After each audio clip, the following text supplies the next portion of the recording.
누가복음 20장 9절부터 18절까지 말씀입니다. 누가복음 20장 9절부터 18절까지 말씀 한 절씩 교독하겠습니다. 그가 또 이 비유로 백성에게 말씀하시기 시작하시니라. 한 사람이 포도원을 만들어 농부들에게 새로 주고 타국에 가서 오래 있다가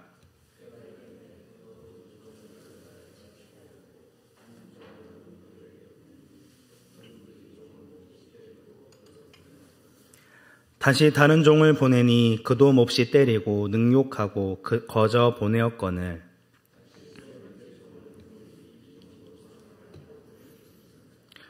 포도원 주인이 이르되 어찌할까 내 사랑하는 아들을 보내리니 그들이 혹 그는 존대하리라 하였더니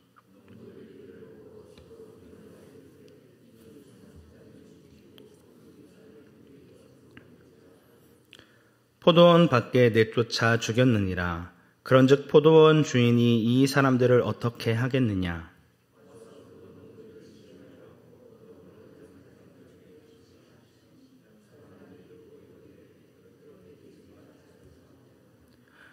그들을 보시며 이르시되 그러면 기록된 바 건축자들의 버린 돌이 모퉁이의 머릿돌이 되었느니라 함이 어찌미냐. 이 돌이 사람 위에 떨어지면 그를 가로로 만들어 흩으리라 하시니라. 아멘. 오늘 본문의 말씀은 전문맥과 연결됩니다. 예수님께서 예루살렘에 입성하셔서 날마다 성전에서 말씀을 가르치자 대제사장들과 서기관들과 백성의 지도자들은 예수님을 죽이려고 꾀하지만 백성들로 인해 어찌할 방도를 찾지 못하고 있었습니다. 그래서 함정을 팝니다. 당신이 무슨 권위로 이런 일을 하는지 말하라고 합니다. 이에 예수님께서는 8절 말씀에서 내가 무슨 권위로 이런 일을 하는지 이르지 아니하시겠다 말씀하십니다. 하지만 오늘 본문의 비유를 통해 우회적으로 자신이 어떤 권위로 하나님의 말씀을 가르치시는지를 답변하십니다. 이 비유는 포도원에 대한 말씀입니다. 구약 성경에서 포도나무는 이스라엘을 상징하고 포도원을 돌보는 주인은 하나님으로 묘사됩니다. 이사야 5장 2절 말씀을 보면 포도원의 주인이신 하나님께서 땅을 파서 돌을 제하고 극상품 포도나무를 심으십니다.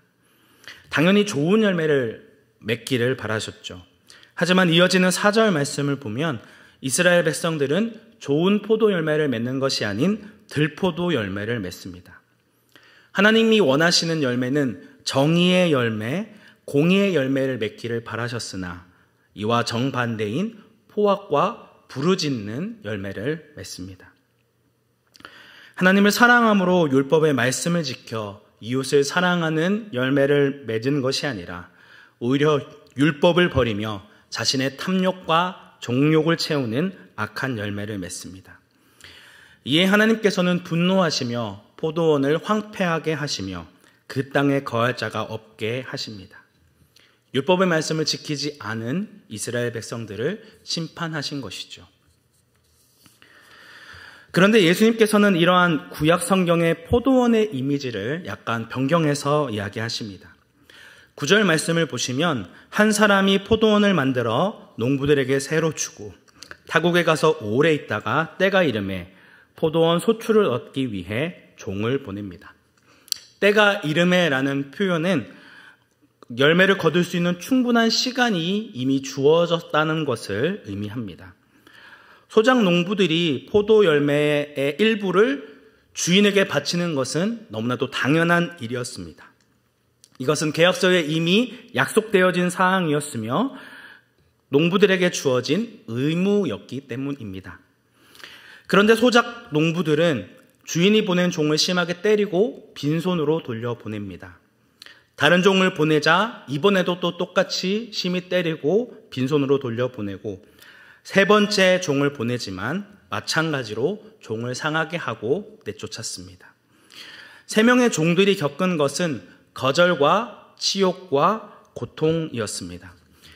여기서 주인이 보낸 종들은 하나님께서 이스라엘 백성들에게 보내신 선지자들을 의미합니다. 구약 성경에서 선지자들은 하나님의 종이라 불렸습니다.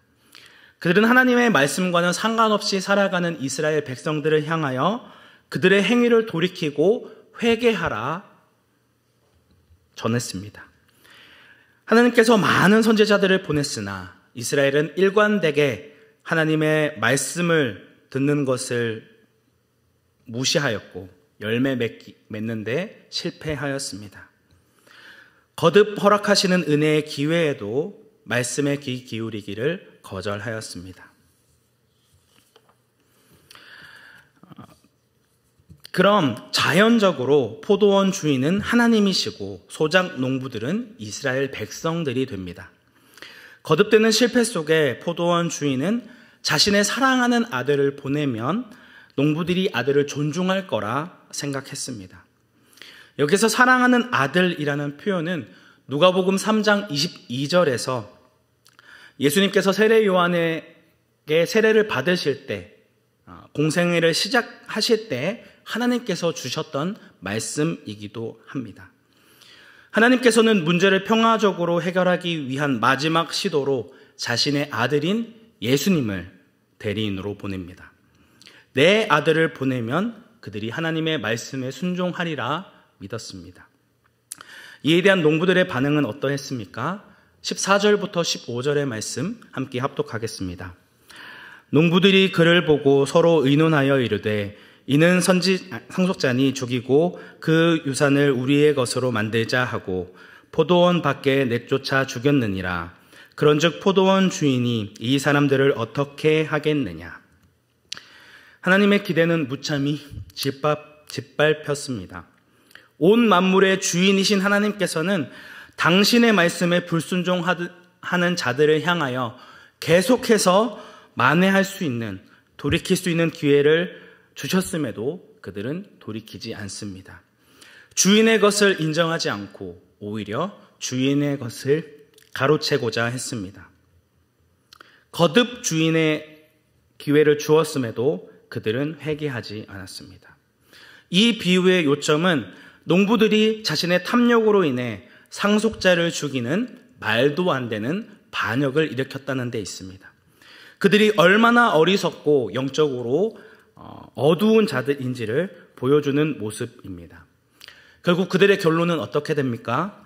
주인이 직접 와서 농부들을 진멸하고 포도원을 다른 사람에게 내어주는 일들이 이루어지게 됩니다. 여기에 이 비유의 강조점이 있습니다. 결국 주인의 포도원을 탐내어 이를 차지하고자 했던 자들의 계획은 물거품이 되고 처절한 심판을 받게 될 것이라는 것을 보여줍니다. 원래 구약 성경에서 포도원 나무를 상징했던 이스라엘 백성들은 거듭되는 하나님의 은혜에도 반응하지 않았습니다.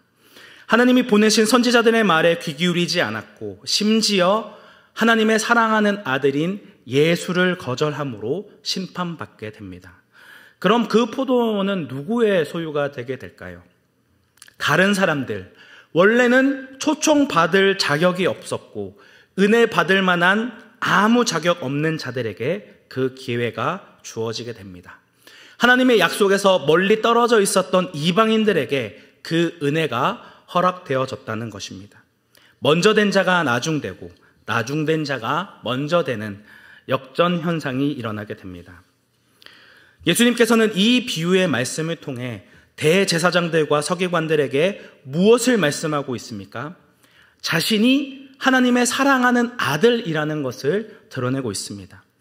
나는 하나님의 독생하신 아들의 권위로 하나님 아버지의 말씀을 전하고 가르치고 있음을 알려주신 것입니다. 그리고 경고하고 계십니다. 당연히 구원받을 거라 생각하는 교만한 자들이여, 지금이라도 돌이키지 않는다면 너희는 심판을 받게 될 것이다. 높은 자리에 앉기를 좋아하고 돈과 명예를 사랑하는 삶에서 돌이켜 율법의 참된 정신인 이웃사랑을 실천하라. 그렇지 않으면 너희의 마지막은 심판뿐이다 라는 것을 경고하신 것입니다. 이어지는 19절 말씀에서는 서기관들과 대제사장들이 예수님의 이 비유가 자신들을 가르치고 있다는 것을 즉시 깨닫습니다. 하지만 그들은 자신의 삶을 돌아보고 회개하기는커녕 오히려 예수를 잡아 죽이고자 합니다. 반면 이 비유의 말씀을 들은 사람들은 그렇게 되지 말아지어다라고 반응합니다. 이것이 예수님의 경고의 말씀을 받은 자들이 보여야 할 합당한 반응입니다. 예수님께서는 이들을 보시며 이렇게 말씀하십니다. 우리 17절과 18절 말씀 함께 합독하겠습니다. 그들을 보시며 이르시되 그러면 기록된 바 건축자들의 버린 돌이 모퉁이의 머릿돌이 되었느니라 함이 어찌미냐. 무릇 이 돌 위에 떨어지는 자는 깨어지겠고 이 돌이 사람 위에 떨어지면 그를 가루로 만들어 흩으리라 하시니라. 예수님께서는 다시 한번 구약의 말씀을 인용하십니다. 시편 118편 22절 말씀인데요. 시편 118편의 맥락을 보면 그 돌을 버린 건축자들은 이방인들이고 그 돌은 다윗 혈통의 왕이었습니다. 그 왕이 하나님의 도우심으로 대적들을 물리치고 승리를 거두는 이야기입니다. 이스라엘 백성들을 위로하는 그런 말씀이죠. 하지만 예수님께서는 이 시편의 맥락을 완전히 바꾸십니다. 다윗의 혈통에서 난 왕, 그 모퉁이 돌을 버리는 건축자들은 이방인들이 아닌 유대 지도자들이었고 그 반대로 그 모퉁이 돌을 붙드는 이방인들이 승리를 얻게 될 것을 말씀하고 있습니다. 이스라엘 백성들은 하나님이 사랑하는 아들인 예수를 거부하지만 반면 예수를 영접하고 그를 믿는 자들은 하나님이 높이실 것을 말씀하고 있는 것이죠. 모퉁이 돌은 건물을 세우는 기초석이었습니다. 이 돌이 앞으로 세워지게 될 건물의 중심을 지탱해주고 안전하게 해주는 필수적인 역할을 감당했습니다. 대부분의 사람들은 예수 그리스도를 아무런 쓸모없는 버리는 돌로 여겼으나 하나님께서는 예수님을 하나님의 나라를 견고하게 세워나갈 주춧돌이자 교회의 머리로 삼으셨습니다. 이 돌 위에 떨어지는 자는 깨어질 수밖에 없고 가루가 되어 흩어질 수밖에 없습니다. 산돌이신 예수 그리스도에 걸려 넘어지는 자들이 처하게 될 모습이라 할 수 있습니다. 여기서 두 가지의 반응으로 나뉘어지게 됩니다. 예수 그리스도의 엄중한 경고의 말씀 앞에 자신의 교만한 마음이 깨어지고 자신만 사랑하던 자아가 부서지는 고통 속에서도 주님의 은혜를 붙드는 자, 이 세상을 향한 사랑과 탐욕을 부정하고 날마다 주님의 말씀 앞에 자신을 비추어 돌이키는 자들에게 하나님의 구원이 임하게 될 것입니다. 반면 말씀 앞에 잠시 찔림은 받으나 여전히 자신의 뜻과 경험대로 살아가는 자, 세상이 주는 쾌락과 기쁨을 포기하지 못해 자신의 정욕과 탐심을 내려놓지 못하는 자는 하나님의 심판이 임하게 될 것입니다.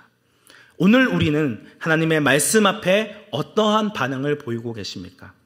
온 세상의 주인이신 하나님의 말씀대로 살지 못해 늘 괴로워하고 여전히 변하지 않는 내 자신의 모습을 보며 실망하며 주님의 긍휼하심과 은혜를 간절히 사모하는 자입니까? 아니면 언젠간 하나님의 말씀대로 살도록 인도해 주시겠지라는 막연한 기대감을 가지고 자신의 믿음 없음을 합리화하고 있는 자입니까? 어떠한 모습이 하나님의 택함받은 백성이 보여야 할 반응일까요? 오늘 본문이 이야기하는 택함받은 자의 반응은 어떤 자의 모습일까요? 이 비유의 말씀을 전하시고 얼마 지나지 않아 예수님께서는 종교 지도자들의 손에 죽임을 당하게 될 것이지만 예수님의 죽음은 우리를 향하신 하나님의 계획하심과 사랑을 방해할 수 없습니다. 하나님의 영원하신 사랑에서 끊어낼 수 없습니다. 하나님께서는 죽기까지 당신의 말씀에 복종하신 예수님을 높이시고 당신이 택한 모든 자들을 하나님의 나라로 인도하실 것입니다. 자격 없는 자들을 오래 참으시고 기다리시는 하나님의 사랑 안에 거하시는 온사랑교회 성도님들이 되시기를 주님의 이름으로 축복합니다. 함께 기도하겠습니다.